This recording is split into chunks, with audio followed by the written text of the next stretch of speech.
वाह भाई वाह, फर्क क्यों नहीं पड़ता? हलवा बना के 1 किलो घी का और ऊपर तो बालू रेत घेर दे इतना, वो बतेरा करकरा कर दिया, सारा काम नाश कर दिया। यानी ये तो हलवा भी ना बना रहे थे, इनके पास तक कख भी नहीं था। इस सत भक्ति करते हुए यदि थोड़ा सा विकार कर दोगे तो न्यू कर दिया तुमने, वो बना बना काम बिगाड़ दोगे। अब ये हुक्का पीता था, 500 नाम काल के जाप करता था, हठ योग करता था, किसी भी संत ने नहीं करे जिनको परमात्मा पाया। तो ये इनकी फिर दुर्गति होनी थी। अब देखो आगे चलते हैं इसी शिवदयाल जी के जीवन चरित्र पर। हम यहाँ 78 पृष्ठ पर पढ़ते हुए नीचे आ गए हैं। यहाँ पर स्वामी जी महाराज कथा से फुर्सत पाकर हुक्का पीते थे या अभ्यास का रस लेते थे या कथा कहने बैठते थे तो बुक्की जी महाराज के चरणों का अंगूठा मुख में रखे हुए घंटों चरणामृत का रस लेती रहती थी। और जब कोई मत्था टेकने वास्ते हटाना चाहता तो वे चरण नहीं छोड़ना चाहती थी। तब मत्था टेकने वाले से कह दिया जाता था कि तुम दूसरे चरण पर मत्था टेक लो, इस प्यासी को मत हटाओ। अब ये राधा स्वामी वाले बोले श्रद्धालु दंत कथा सुनाते हैं कि परम संत की एक पहचान है कि वो चरण नहीं छुआता, मत्था नहीं टिकवाता, क्योंकि वो 1 किलोमीटर दूर बैठे हैं वर्तमान वाले तय। अरे यो आपका परम धनी तो मत्था टिकवाया करता, बता भाई, फिर यूँ तक संत नहीं था तुम्हारे ही विधान अनुसार, वैसे तो था ही नहीं संत। और वह बयान किया करती कि मुझे इसमें ऐसा रस आता है जैसे कोई दूध पीता है। इनके भजन का ये हाल था कि 8 घंटे 9 घंटे रोज भजन किया करती, बेहोश होकर पड़ जाती या भूत थे इसमें लेकर लौट जाते इसने। इनको स्वामी जी महाराज के दर्शनों का पूरा आधार हो गया था और सूरत भी ऊंचे देश में पहुंचती थी। दास ना हंसी आवन की बातों में, ऊंचा देश कौन सा? राधा स्वामी पहुंचा रही है, राधा स्वामी शिवदयाल में। इनके किसी मंजिल का पता नहीं, सतनाम का ये पता नहीं, सतनाम सचखंड सतलोक सतपुरुष सतनाम सारनाम है। और ये पहुंचे ऊंची मंजिल की बात करें। जब स्वामी जी महाराज अंतर्ध्यान हुए यानी मृत्यु होगी शिवदयाल की, तब बुक्की जी की यह कैफियत हुई कि दिन रात बेहोश पड़ी रहती थी और 2-2 दिन हाजत जरूरी यानी फ्रेश होने भी नहीं जाती थी, करनी जाती थी, और सूरत स्वामी जी महाराज के चरणों में लगी रहती थी। अब पृष्ठ 80 पर आ गए हम। करीब 1.5 महीने के ये हाल रहा। सबको खौफ हो गया, डर हुआ कि शायद इनकी देह छूट जावे। तब स्वामी जी महाराज ने इनको दर्शन दिए और फरमाया कि जिस तरह तू सेवा पेशतर किया करती थी उसी तरह से करो। और फिर उसी रोज से बुक्की रोज भोग भी तैयार करती थी और मेरे पन्नी गली वाले मकान में पहले की दस्तूर से माप के माफिक पलंग बिछाती और हुक्का भरती थी। वह पलंग अभी तक बिछा रहता है और गर्ज की जिस तरह से पेशतर सेवा किया करती थी उसी तरह से कुल काम करने लगी। और स्वामी जी महाराज उनको ध्यान के समय में प्रकट दर्शन देते थे और कुल सेवा उसी तरह कबूल फरमाते थे जैसे अंतर ध्यान होने के पेशतर करते थे। अब सुनो, इनकी अंग्रेजी दास समझे तुम नहीं समझ सकते, शायद आपका ना समझ, आपका होती तब आले हो या क्योंकि 1.5 साल होगी सड़ंगे पढ़त्या ने और इसको परम धनी मानत्या ने। इसका स्पष्ट किया है कि जब वो बुक्की जी में प्रवेश हो गया और वो उसने कहा कि अब हुक्का भरो खाना बनाओ।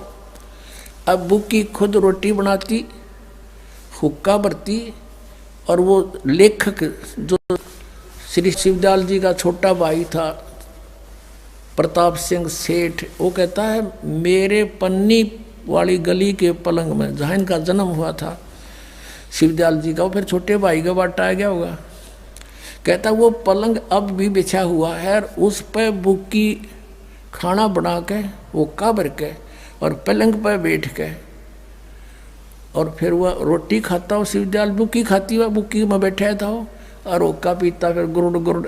वह बुक्की पहले ओका भी ना पिया करते, वो शिवदयाल आ गया फिर ओका पीने लग गई।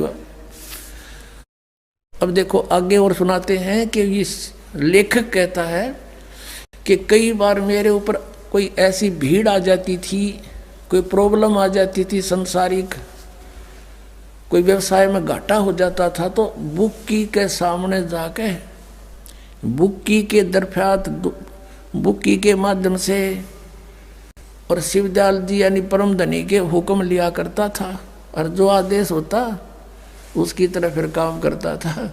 बुक्की में फिर इंटरनेट लग गया, जब जावा उन कर ले फिर उसने। अब दिखाता हूँ, अब देखिएगा, अब हम 80 पर पढ़ते पढ़ते यहाँ आगे हैं कि देखिएगा,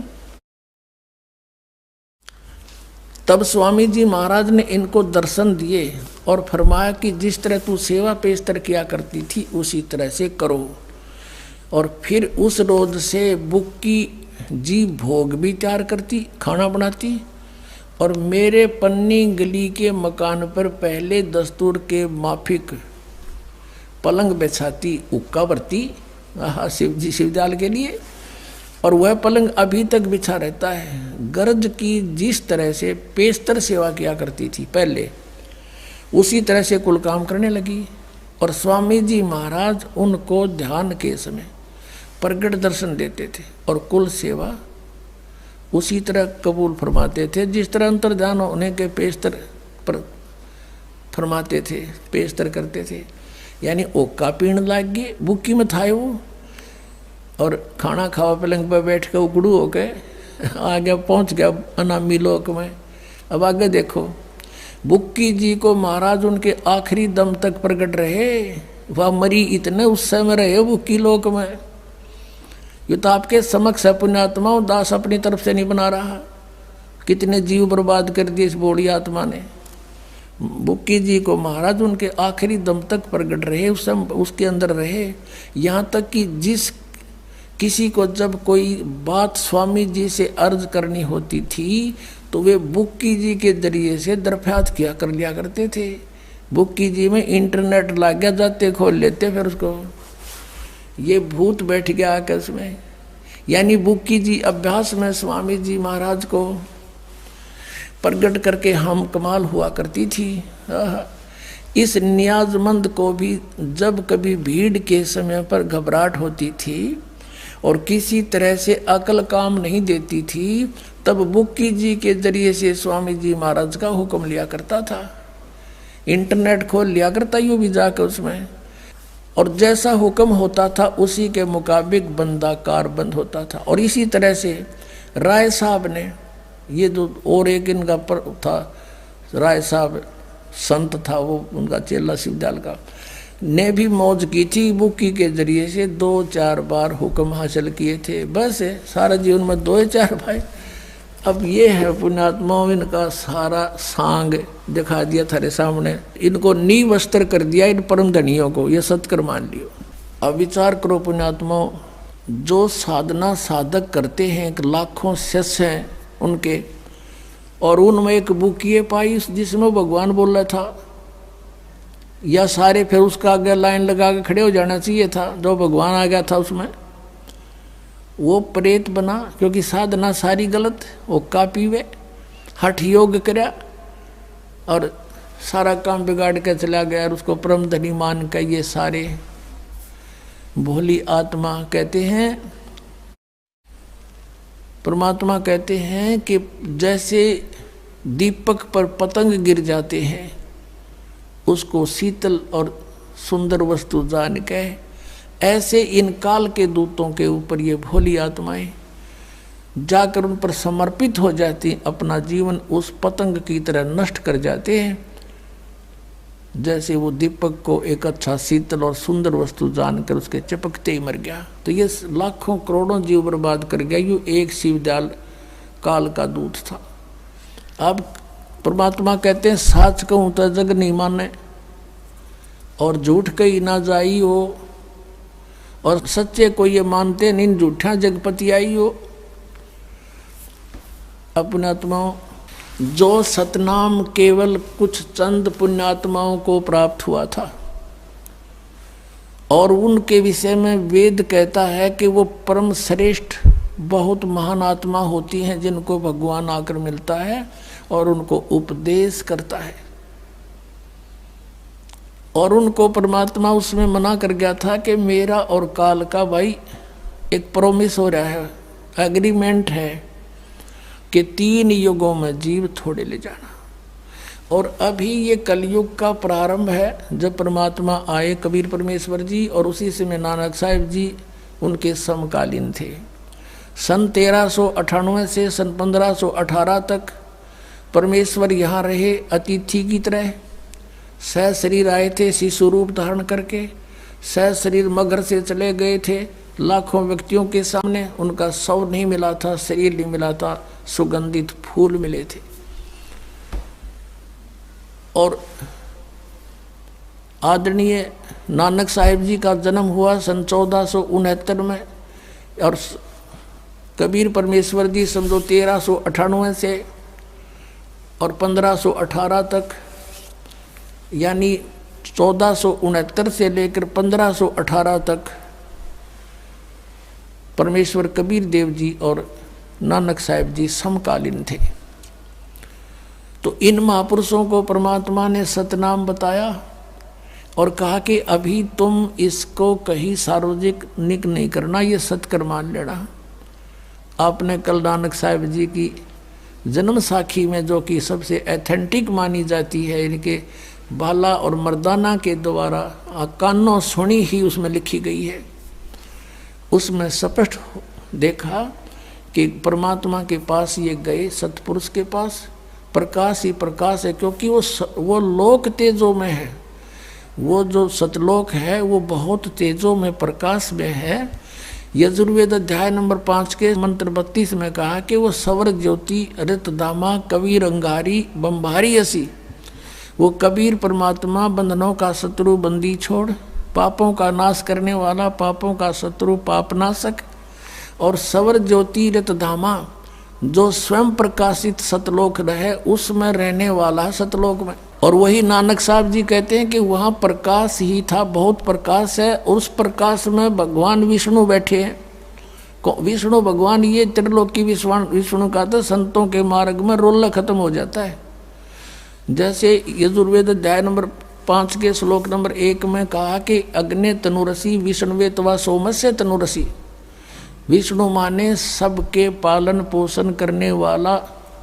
गीता जी अध्याय नंबर 15 के श्लोक नंबर 1 में कहा कि ऊर्ध्व मूलम अधः शाखम, ऊपर को जड़ वाला, नीचे को शाखा वाला, ये उल्टा लटका हुआ संसार रूपी वृक्ष है। ऊपर को जड़ तो पूर्ण परमात्मा सत्य पुरुष है, और नीचे को तीनों गुण रूपी शाखा है, यानी उस मूल से। और गीता जी अध्याय नंबर 15 के श्लोक 16 और 17 में 3 पुरुष बताए, सर्वपुरुष अक्षर पुरुष। सर्वपुरुष और अक्षर पुरुष के विषय में 16वें श्लोक में कहा है कि ये तो नाशवान है, और इनके अंतर्गत जितने प्राणी हैं वो भी नाशवान हैं, इनकी जीवात्मा किसी की नहीं मरती है। अब जैसे पेड़ को जड़ से खुराक मिलती है, आहार मिलता है, तो इस पेड़ का विष्णु जड़ है। पेड़ का जो विष्णु है पालनहार, वो मूल है। ऐसे 15वें अध्याय के 17वें श्लोक में कहा है कि उत्तम पुरुष है तू अन्य परमात्मा इति उदाहरते। वो सही भगवान श्रेष्ठ पुरुष तो इन सरपुरुष और अक्षर पुरुष से कोई और है। वो कौन है? गीता जी अध्याय नंबर 8 के श्लोक नंबर 1 में अर्जुन ने पूछा, परमात्मा आपने 7वें अध्याय के 29वें मंत्र में जिस तत्परम और पूरे आध्यात्मिक ज्ञान और सब कर्मों से परिचित होने के बाद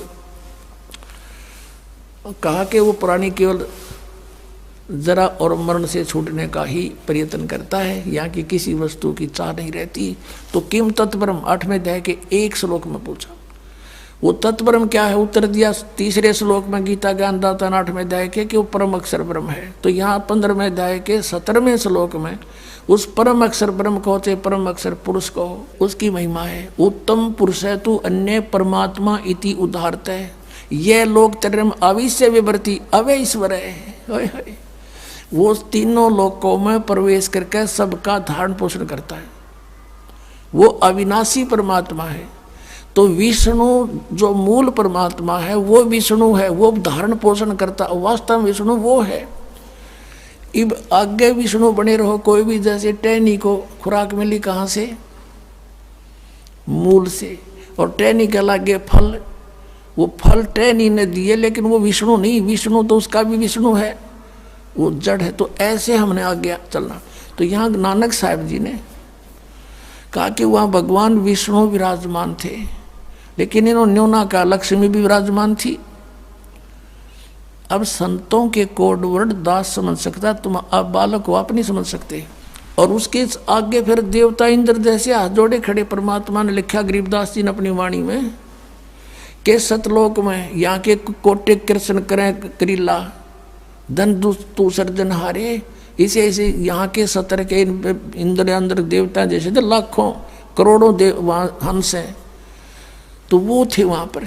तो कहने का भाव ये है पुण्यात्माओं कि वहाँ पर प्रकाश बताया और साथ में फिर भगवान बताया। तो उस तेजो में लोक है और उसमें परमात्मा वही तेजो में रूप में और वहाँ विराजमान है साकार रूप में।